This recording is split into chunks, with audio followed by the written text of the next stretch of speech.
Scott, Jacqueline, this used to be a massive clubhouse and it was the staple for the area. But now it looks like this, and the inside of the clubhouse is completely run down.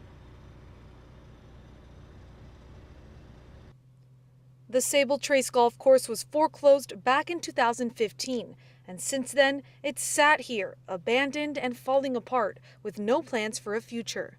We all wanted a golf course. That's why those of us that played golf and those of us who live in this community.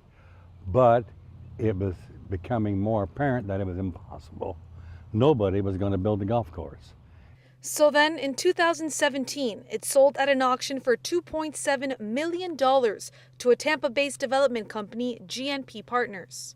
And just as many residents figured, they are now not planning on building a golf course. Instead, they would be knocking down the clubhouse and building up to 500 single-family homes.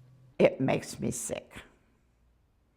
I'm very disappointed that they would take that beautiful land and stick more houses up. Lord knows we got them going up everywhere. If they don't want to go back to the expense of a golf course, they could make it something that a lot of people could use that would be natural and beautiful. Clearly, this news hasn't gone too well with many of the thousands of residents that live around the property.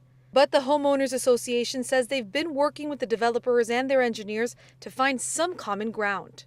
To try and get as many of the concerns that the residents had incorporated into his plans. We were able to accomplish a lot of those, but there are still things that we haven't been able to accomplish. They did agree to make the homes gated communities, to only have 2 entrance and exit streets, to address the drainage systems and problems with flooding, and to give homeowners a 70-foot setback between their properties and the future development. But none of this is set in stone. The developers still need to formally submit their plans to the city and get all of their rezonings approved. In Northport, Rebecca Fernandez, ABC 7, your Suncoast News.